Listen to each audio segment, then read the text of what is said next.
I now address the representative of the Islamic Republic directly. You have tried to kill me 3 times. I have seen my would-be assassin with my own eyes in front of my garden in my home in Brooklyn, in United States of America, in the courthouse. I have seen my would-be assassin confessing that they have been hired by the Revolutionary Guards to end my life. My crime? Simply echoing the voice of innocent people that you killed them. They gave me capital punishment. They sent me jail. They kept me 2 years in solitary confinement. They tortured me, many torture, including fake execution. They killed other people and kept me there. I watched them, how they die to torture me. For 3 times they did that. They cut my body and put salt on my body. I can show you, if you do not believe me, I can show you my body right now to see the sign of these cuts. They torture mentally and physically. Hello, everyone. My name is Masih Alinejad. I am a woman from Iran. Mr. President, Excellency, members of the Council, I am honored to be invited by the United States to testify before United Nations Security Council. I am here today to warn you, on behalf of millions of Iranians, what is needed now to bring justice to those who order massacre in Iran is real and concrete action against a regime that do not understand the language of diplomacy. The United Nations has failed to respond with the urgency this moment demands. The Security Council himself, the Secretary General himself, has not spoken publicly against the massacre unfolding in Iran. Only a written statement through his spokesperson. Silence at this moment send a signal, send a message to the killers of young protesters alongside their family members. I strongly believe that the regime in Iran heard the clear message from the Secretary General. I think the members of this body have forgotten the privilege and responsibility of sitting in this room. Secretary General, I know you hear me. I want to directly talk to you. Why are you afraid of the Islamic Republic? Millions of unarmed Iranians, innocent and unarmed protesters, have been silenced with bullets, mass arrest, prison, and a total communications blackout. No internet, no cell phones, and no landlines. They put Iran in a total darkness. I am here to bring their voices here in this room. I am here to tell you that a brutal slaughter has taken place in my beloved homeland, Iran, and it will get much worse if the world do not take serious action. Iran is facing a nationwide uprising that cuts across Iran, across the society, with a clear demand to end Islamic Republic. At the same time, a nationwide campaign by the Islamic Republic to erase it, to silence people. The protests start on December 28th, sparked by collapse of Iranian currency, but immediately turned into what Iranian people call it, a revolution, a total rejection against 47 years of tyranny and oppression. Protests spread to more than 100 cities and involved every layer of the societies: shopkeepers, workers, teachers, nurses, and those who wave the historic lion and sun flag, and those ethnic minorities, including Kurds, Baluch, all other minorities, men and women, shoulder to shoulder in the streets. When it comes to freeing Iran, I have to say that loud and clear, that all Iranians are united. From Tehran to Tabriz, to Rash to Ahvaz, from major cities to small towns and villages, that we barely even heard the names of those small towns and villages in the media. They are in the street. Millions of Iranians flooded into the streets, demanding that their money stop being stolen and sending to Hamas, to Hezbollah, to Houthi, the money of the workers, the money of innocent people who do not have now the capability of to buy a bread. The entire nation looking at freedom right now. What followed was regime using military weapons, AK-47 against innocent people. According to Iran International Media Broadcasting, the death toll has passed more than 12,000. Just a day later, CBS reported more than 20,000 people have been killed, and they are not the numbers. They are not the statistics. We don't even know the real numbers. Citizen journalists from inside Iran have sent videos showing piles and piles of body bags on the top of each other. Iranians exile. Because of the internet shutdown, they zoom in to make sure whether their relatives and their beloved one are on the body bags or not. I myself have received urgent phone call and phone messages from Iranians thanks to Starlink inside the country asking outside world for urgent help. They welcome when President Trump offered to rescue unarmed people being shot in their heart, in their chest by the security forces inside Iran. One activist who cannot be named for his safety told me, streets are full of dead bodies. They are finishing off the injured in the street. They told me the security forces have stormed into hospitals and taking away the injured. I have also received multiple messages from families of victims who say the security forces forced them to pay money to take the dead body of their beloved one to bury them. On January 8, 2026, the Islamic Republic shut down the internet and imposed a technical blackout. Not to stop protests, because people are fed up and they are in the streets anywhere, but to hide their crimes, their brutality. This was not a technical mistake or failure. It was deliberate. When a regime turns off the internet during mass killings, and at the same time, the leaders of the same regime using the privilege of freedom of speech on social media to mislead the rest of the world, it is not about restoring order. It is about destroying the evidence. If it was not for Starlink inside Iran, we couldn't have been able to have even these informations. The Islamic Republic does not limit its crimes within its own borders. They kill their opponents at home and target those who expose their brutality abroad.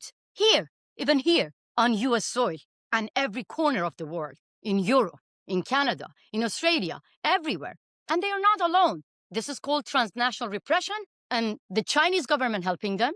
Venezuelan dictators are helping them. Russian mobsters being hired by the Islamic Republic to target their dissidents and opponents beyond their own borders. I now address the representative of the Islamic Republic directly. You have tried to kill me 3 times. I have seen my would-be assassin with my own eyes in front of my garden, in my home in Brooklyn, in United States of America, in the courthouse. I have seen my would-be assassin confessing that they have been hired by the Revolutionary Guards to end my life. My crime? Simply echoing the voice of innocent people that you killed them. Your leader, Ali Khamenei, he ordered my killing. He said that American agent who compared compulsory hijab to the Berlin Wall must be killed. I am that woman, and I am not the agent of America. I have agency, but I am thankful to American government and the law enforcement to protect my life.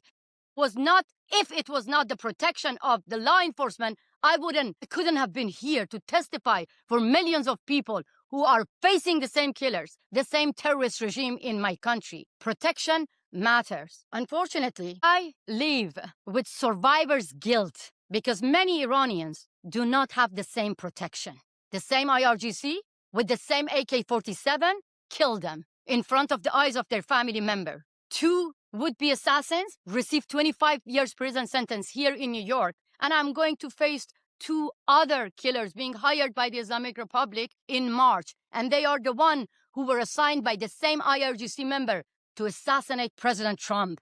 The Islamic Republic rules through fear. It makes people disappear from public life, from memory, from history. So today, I want to record the names of those who refuse to be afraid and erased. Setayesh Shafi'i, 20 years old. Before the internet was cut, she wrote on her social media, "They are cutting off my internet, but I love you all." She was killed by the Islamic Republic IRGC. Raybin Moradi, 17 years old, shot in the back, a young football player. He was killed by the same IRGC. Mehdi Zatparvar, a popular athlete. He wrote on his Instagram before going to the street, "I know I may be killed, but I have no fear. I want my rights." He was killed by the same IRGC. His family begged him not to go to the streets because of his safety. He said to his family, "I go to the street to celebrate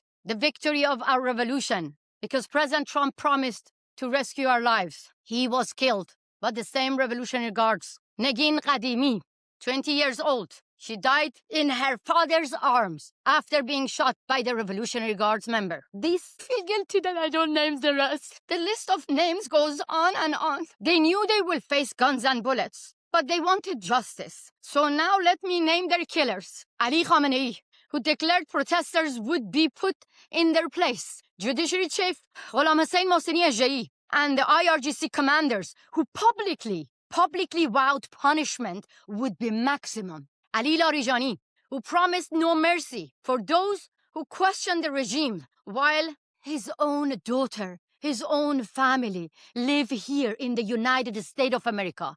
They don't deserve to enjoy the privilege of freedom in America. Like the other children and relatives of the Ayatollah saying death to America, their relative live here in America. 3 years ago, another Iranian human rights defender stood here in this room to warn you about another nationwide protest, Woman, Life, Freedom, after the murder of Mahsa Jina Amini for the crime of simply showing a bit of her hair. How many women are sitting here? You could easily get killed simply for showing your hair. Mahsa got killed. That sparked a revolution. And women and men shoulder to shoulder took to the street. More than 700 people got killed. We have seen this before. We have more names to remember. In 2009, Eda Agha Sultan, symbol of more than 100 people who got killed. They named President Obama to protect them. President Obama was looking to open the doors of diplomacy to a regime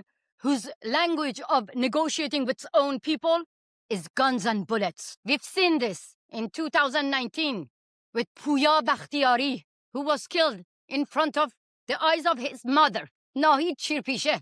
At the same time, President Biden was trying to keep the doors of diplomacy open, handing out billions of dollars to the regime that forced the family members to give money to the regime to take the body of their beloved one back. Faced with the regime using military weapons against civilians, the Iranian people are asking the world to help through actions, not back-to-back meetings and empty condemnation. We don't need empty words. People of Iran are asking the Islamic Republic, are telling you the Islamic Republic no longer can be reformed, and asking you that the Islamic Republic no longer be treated as a legitimate government. Today, the number of those killed is much higher than I told you. This regime, again and again, cannot be reformed. Let me be very clear. The Islamic Republic behave like ISIS, and the Islamic Republic must be treated like ISIS. This is how you can save lives. Thank you so much. I thank Ms. Alinejad for the briefing.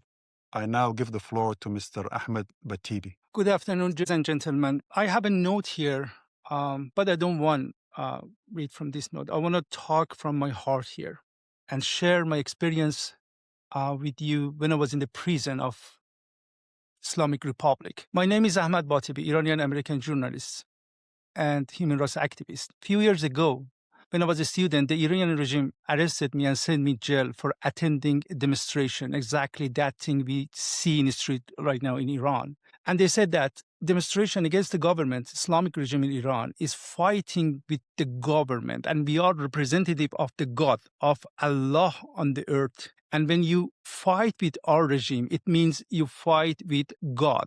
And based on the Islamic rule, Sharia, your punishment is death. They gave me capital punishment. They sent me jail. They kept me 2 years in solitary confinement. They tortured me, many torture, including fake execution. They killed other people and kept me there. I watched them, how they die to torture me. For 3 times they did that. They cut my body and put salt on my body. I can show you, if you do not believe me, I can show you my body right now to see the sign of these cuts. They torture mentally and physically for many reasons. One of the demand they had was bring me front of the camera of state TV to tell to people I'm a spy of United States. They torture me. I go and say I got money from the United States, Mossad, Israel, CIA to run demonstration against the government. I never did that, but they torture me to do that. Exactly same situation we have in Iran right now. If you see the state TV, you see many innocent people. They came in the street, chant their rights, and the Iranian regime put them in front of the camera, and they say that, yes, we are agent of this Mossad. And right now I'm here. After 1 decade of the prison, I had this chance to escape from the prison. And this country, the United States of the America, opened the door in front of me. I come here. I'm safe here. And in front of you, gentlemen, representative of demonic regime in Iran, the Ayatollah's regime. When we are talking about Iranian regime, we do not talk about the normal regime. We are talking about demonic cults. They have their own ideology. They have gun, they have money, and their mission is exporting their ideology to other countries. I don't want to talk about the details, but this is their mission. They have a technique. They have some chief apologists. Their job is coming here and clean the face of the regime, and they wash their bloody hand of the regime. But it doesn't work anymore. I'm here in front of you. You tried to kill me, but you couldn't. You cannot kill all the people. Don't laugh, sir. Don't laugh at me. Because a day come, we come top of your head, and you have to go court and answer for all those things you do here today, sir. Don't laugh at me. Don't laugh at me. 2 days ago, I was talking to someone who worked for government. He said that. In the media, you see that. They say 12,000 people died just during these days we have demonstration. That's correct. But the accurate number is much, much more than that, because the Iranian regime buried the people, the dead people, without any identification. They do not give chance to their family even go and get their body, and they bury them in unknown cemeteries. The number of dead people is much, much more than this. I was talking to an activist in Iran. He said that many of those people right now killing people in the street, they are Iranian regime proxy forces. Ashto Shabi from Iraq, Hezbollah from Lebanon, Fatimiyun or I don't know, Zainabiyun, they are Afghan people. He said that many of these people shoot us. They cannot even talk Farsi, and they talk Arabic with Iraqi accent. Everything I have to say details. Masih said that I don't want to get the time. But the only thing you have to know that, sir, you saw a lot of bravery during these days from Iranian people. But it's not enough. You cannot go fight with a demonic regime like Islamic Republic, which has gun, ammo, money, power, and everything.